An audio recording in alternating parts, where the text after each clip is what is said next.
How's everybody doing again?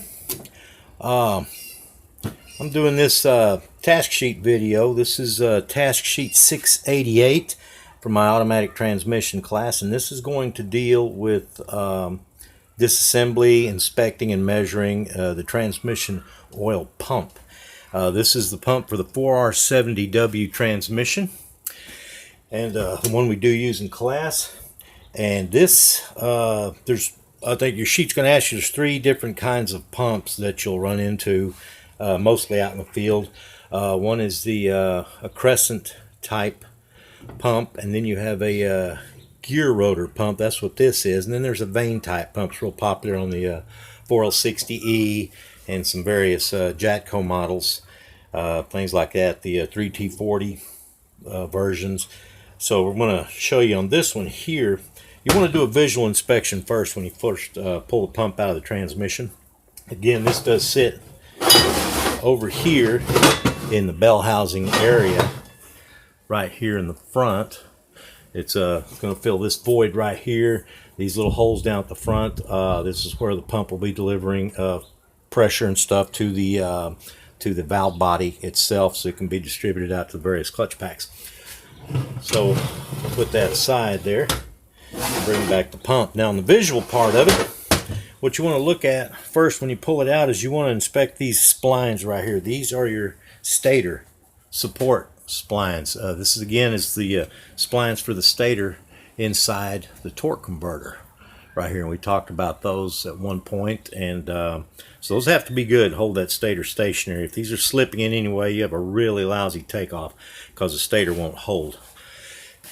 Now you want to also check out this bushing inside. We talked about measuring bushings on a previous video, how you measure the bushing and the corresponding shaft surface that goes in there. So this is an aluminum pump, and it's going to have steel gears inside of it. So I'm going to flip this over. This pump does incorporate a rubber O-ring around the outside of it. It's kind of a D-cut O-ring. This is what seals on the case over there, so prevent leakage and stuff. These can get hard with age and start leaking fluid past, and then you have a front seal leak or front pump leak. Another thing I want to check out is on your drum support area of the pump right here. This is part of the stator. And these rings right here, these sealing rings, much like the piston rings on a car engine, these are the rings to seal the pressure inside the forward clutch drum right here. You got to make sure these are good. Of course, on an overhaul, these are going to go. You're going to put new ones on there. These rings down here, now here's some new rings, and these are the rings for the reverse clutch drum right here at the bottom of the stator. And this is, of course, is a bushing surface. And so is this one down here. You want to make sure these surfaces are good. These are the bushings that will be sitting inside the reverse clutch drum. So you want to check that surface and make sure this thing hadn't been walking around. Again, like we talked about, sealing rings and bushings, they got to work together. They direct fluid flow. They seal the fluid pressure. If the bushings allow it to walk around, these seals cannot center up a rotating mass like your drums and stuff like that, and they will wear some really bad grooves inside the clutch drums or whatever surface they're sealing. This bore in here, you want to check that out. Make sure that's nice. It's smooth. It's got a couple of good smooth sealing surfaces. These are the rings that will seal in here at the bottom of the input shaft to seal for your lockup clutch fluid. And so you want to make sure those are good, and there is another bushing down in there like we mentioned previously. So anyway, we're going to take this apart, and we're going to see what this entails. So the first thing I'm going to pull off, whoops, I forgot to mention my little buddy here. This is my thrust washer. You want to check that thing out. This is going to sit on the pump right there. It locks in a notch, and this sets your helps set your in play for the transmission on reassembly. Normally, and maybe I know the guys out in the field will know this too. If you really haven't changed any hard parts out, we normally I haven't before. I haven't checked my in play, but if I've changed something out, put new bearings, stuff like that, it's a good deal to check your in play. And this is for the thrust, like on acceleration, deceleration, expansion of parts. You want to make sure this thing isn't just flopping around inside the case. This one right here is the natural colored washer. Ford also makes them in red, green, blue, purple, yellow. I don't know if I left any colors out, but they're all different thicknesses. And there's a measurement you can do on the case, and you see how much clearance you have, and then you go to your specifications or reference page like on an overhaul manual, and it'll tell you what washer to put in there. So thank you, Ford. You color coded it for us. It's just color by numbers almost. I'm going to set that aside. Excuse me. Now, next thing I'm going to take off is this retainer right here. This is my retainer for my return spring. It's actually all kind of a one-part deal. It has 3 little clips on there that you just pop off right there. It lifts right off.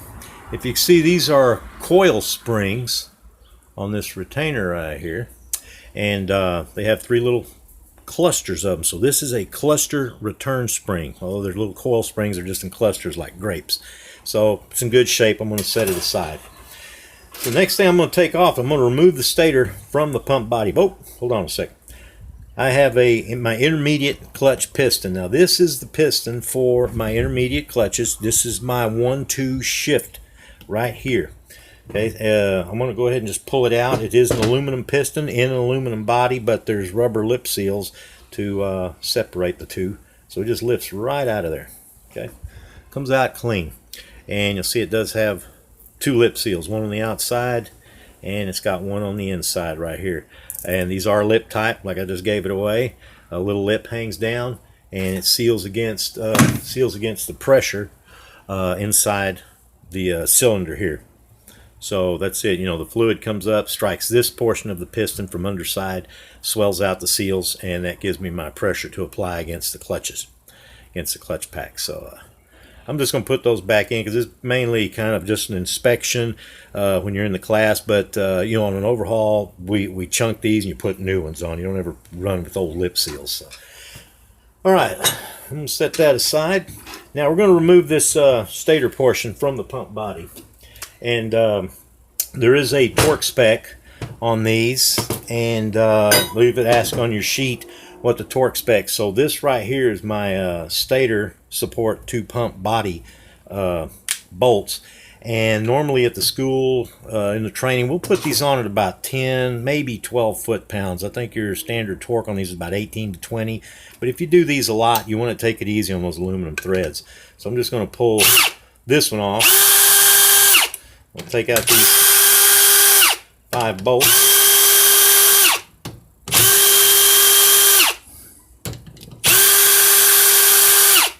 I'll set that aside.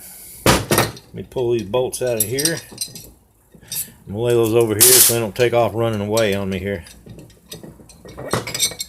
Okay, so this is my the stator portion, or the, I guess you could refer to it as a pump cover. And what I'm looking for here is any damage that would be in here where the pump gears ride. So you want to make sure it's all a nice smooth surface. Let me get the light on there. There you go. Look how pretty that is. Okay, no grooves, no gouges, nothing broken. This is a good one here, so it's going to go again. I'm going to set it aside. If there's damage to that, I guarantee you there's damage to the pump body because it's aluminum. If that cast part gets damaged, it's all over the place. All right, next thing, I want you to notice you got the pump gears sitting in here in the pump. Let me get the glare off of that thing. There we go. Now, you have an internal drive gear. This is the gear that the torque converter hub is going to come through from the other side. When you stab the torque converter, it's going to catch those flats right there. See the 2 flat surfaces. And it's going to grab those, and it's going to drive that gear. But that's the drive gear, and here's my driven gear, my outside gear. So normally what you do on an overhaul, if it's the first time in, you're the first guy in there. You're going to pioneer this thing here. You take your scribe, and normally what you do in the field is you make an X or something on your outer gear. You just kind of scratch it and make an X, and that lets you know that that surface goes up looking at you. The reason being, these gears develop a wear pattern where they contact, because they don't run the other way. They have a definite wear pattern, and you'd like to put them back the same way. At least I did. Yeah. So anyway, I can lift this inner gear out. I didn't X that one because there's an indicator kind of built into this one. If you notice this gear, let me get, I'm trying to get this glare up here. I didn't mean for the light to be so bright. You see these 2 flats right here. And this is a perfectly flat surface. The edge just drops off at a straight 90-degree angle. So you have two really good looking flats. You want those facing up at you all the time. If you look at the other side, you have two, I guess you can call them chamfers, lack of a better term, kind of like little ramps built into the other side. Those have to face down when you install this gear. They'd face down like that. That means they're going to be facing out towards the torque converter. So when your R&R man comes and goes to install the torque converter is trying to find these two little ramps, and it'll eventually grab that gear and find those ramps. And remember, this torque converter is going to weigh about 45 pounds, so he's over here wrestling with this thing, and he can find those ramps, and that thing will find it, and man, it goes right home, and everything's good. If you put it in backwards, it will go in. You can bolt the pump together, and the R&R man spinning that big torque converter around trying to find these two flats, he will curse you till the day he dies. Okay, I've been on the receiving end of that little stuff here. So these flats, these perfect edges go up looking at you. Okay, that's what you want to see before you bolt this together. The internal gear, or the driven gear, excuse me. The driven gear, again, look at it, make sure it's good. Nothing wrong with this one. They were looking good, you know, meshed together really nice. So everything's good there. I have it X'd it, so I'll know to put that side in. Now you're going to look at this area. This is my in my gear cavity right here, the pump cavity, and you want to make sure you don't have any gouges. There's no damage to this inner bore right here. Think about this as an oil pump on a car, a gas engine, and if it's wore out, that oil pump's wore out, you're going to have you're not going to have a lot of oil pressure, and parts are going to suffer and parts are going to fail. You know, cam bearings, crank bearings, you know, rod bearings, all this kind of stuff. Same thing with the pump. Only thing is, the first place we'll see any problems is in your clutch applications. Pressure's going to be low, clutches are going to suffer, clutches are going to burn, bands are going to burn, things like that. Your lubrication would probably be the last thing you would notice, but that's after you're sitting on the side of the road because the car won't shift or go into gear. So check that out. Looks good. This is a groove. This groove here is actually machined in there, and that's for lube to get in here. Okay, it's for oil. It's kind of a relief. Not lube, but relief. This little groove in the bushing right here, this is a lube groove, and that allows a small amount of oil to just creep in there and lube that torque converter hub that's going around at 100 miles an hour inside this bushing. This one looks good. I don't knock them out of the trainers. I do that on a follow-up or something. I change the bushing out on something else. So, and the seal is good. It's a nice pliable seal. These seals are directional. If you look close, I don't know if you can see it on the video, but there's some real small lines. It's almost like a tire on a car now, directional. It's got some real small lines that are sweeping in a counterclockwise, or a clockwise direction, excuse me. Okay, so I checked those out. Those are good. In the field, though, when you overhaul one of these, this stuff gets changed. New bushing, new seal. Don't even question them. Just change them. All right. So now I'm going to reassemble this thing, and a couple little things to watch out for. So what I always do when I'm reassembling a pump, I always go with the trans gel. This is, I've talked to this in my class a little bit, and basically, guys, this is just transmission fluid kind of in gel form, and it's really clean. I always coat the inside of the pocket in there just a little bit, just to give those, just to give the pump gears a little bit of a pre-lube on startup. Doesn't hurt. All right, so anyway, I'm going to put my driven gear in there. I've got my little X I made. I'm going to put it facing up. And I always usually lube the bushing. In this case, I'm not running this transmission here. And then remember, these two flats go looking up at you, the two flat portions. So I put that right there in the center. There we go. Now I'll kind of just center it up a little bit by hand. It looks good. Now I'm going to put in the stator support. And you can see these holes down here, they're at the bottom of the case like I showed you earlier. We'll also have some corresponding holes here inside the pump cavity right here. And just something to show you real quick. If you're changing out pump gears, let's say I've seen it happen before where one of these pump gears will crack. Okay, so I get another set of gears. You have very little clearance between the top of this driven gear, or even this drive gear, and the business portion right here, this pump cover side of the stator. And what you got to do is measure the clearance on these things. Now, I've seen some guys do this. They'll take the pump gear set and they'll put it on top. They just kind of overlap between the driven gear and the case, or the pump body. And they'll push it down. Remember, these are the nice machine surfaces. This is flat. And then they'll see if they can do the driven gear, if they can turn it. And it turns. So I have some clearance. So it's good. And you can try to pull it up and there's really no movement up and down. If you want to see what the tolerance is on that thing, here's a spec for you on your lab, on your task sheet.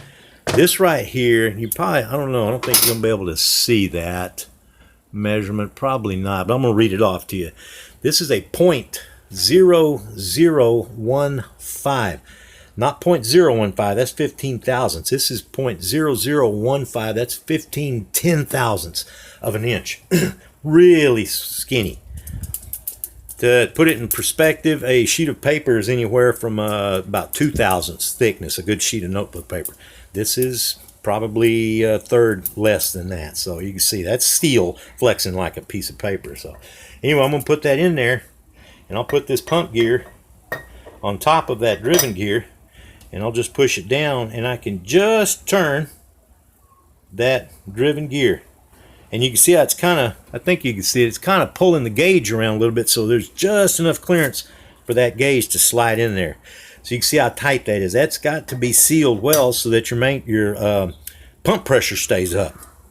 Okay, so that's a given. If it's flopping around in there, because they make these things in different thicknesses, if you've got 2 thousandths clearance, you're going to have some pump pressure issues. So, all right, now we're going to put these together here. I'm going to put these corresponding holes on the stator, match them up with the pump. That means this bolt hole will line up with this one right down here. And I will start a bolt in each one of the holes. I'm just going to start them. If you can start them by hand, just a couple of times, couple of turns, you're pretty good. You're all right. You got it. I'm going to grab this. I'm going to crank this down here just a bit. And we'll draw this up here. I know that is well under 10 foot-pounds. I'm just doing this for demonstration purposes. So we'll tighten that up.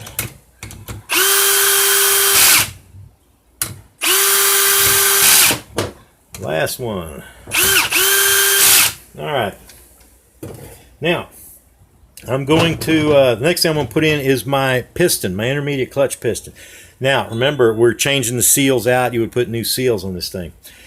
I want you to look at something here. Remember, whoops, excuse me, I didn't knock the camera over.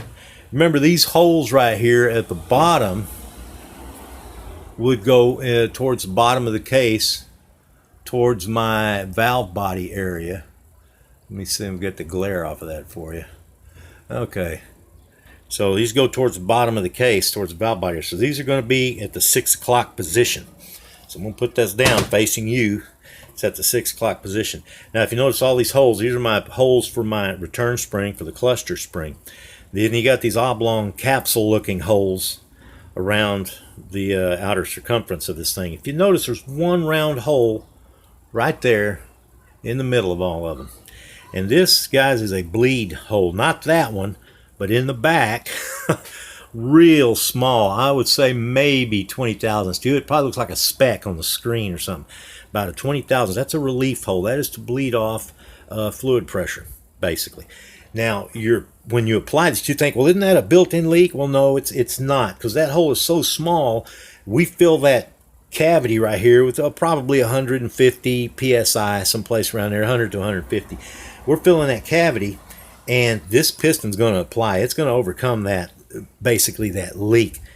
Now, I'm going to install this, and this one goes in pretty easy. I don't have to use a tool to put in this piston here. Well, maybe I do. Let's see here. If I can get it to go in. Yeah, I did. Okay. Now, if you notice, I put that bleed hole at 12 o'clock up from those feed holes to the valve body. So it's at the 12 o'clock position. You want this up top. So when I shift into second gear, that cavity will fill up. I apply my my intermediate clutches, excuse me. Now, when I release second gear, when I shift into third, the forward clutch is going to remain on, and then the direct clutch at the back of the case is going to come on. If this guy doesn't release in time, this piston doesn't have a lot of diameter. If you were to put it all together, I probably got about a 2.5 inch square piston. If this piston doesn't release in time, and you've got those other two clutch packs applied in third gear, and this guy doesn't cut loose, he's going to fry. The clutches will just not survive. You will lose second gear. So they put this little bleed hole. So once we kill that circuit, these little weak return springs will have no problem shoving this piston back down, because we kind of have a built-in leak into it, and it releases very quickly. So don't worry about the hole. Just don't enlarge the hole. Okay, so it's fine. So all right, so we're going to leave that like that, and then we bring in our retainer, and we're going to put the retainer in place. The 3 little springs go in those pockets, and it kind of snaps in place there. You can hear it. Those are those little tabs I bent up. And then what I do is I take a slightly heavier screwdriver and I push the tab down, and I just give it a little bit of a tap to help it hang on some there. Doesn't need a lot. See, it's a very weak retainer. I can push that down. Again, I'm going to put a little bit of trans gel on my washer, and don't be afraid of this stuff. It just needs to hold it on there. You put it on there, boom, you drop that little tab in the pocket right there. And then I don't forget my O-ring. This would be a new O-ring on an overhaul. You slide it right around there, and then you would lube it up, and man, you're ready to drop in. You remember, lube your rings, this bore in here, thing will slide right in. Man, you're good to go. So remember, you had on your torque, your spec is about 18 to 20 foot-pounds on these bolts. The clearance on the pump gears, I had the clearance here was 0.0015. That's about where you want to stay. That was about it, because I was just grabbing that gauge. So without looking it up, I would say that's a pretty good spec right there. But that is the front pump lab. Not a lot to it. Remember, this is a gear rotor type pump for the 4R70W. And that should be all the information that you're going to need for task sheet 688. And I think that's going to do it. But anyway, guys, I will see you in later videos, and later on some Zoom meetings when we start the classes in the mornings. And guys, y'all have a great rest of your day, whatever you're doing. Bye-bye.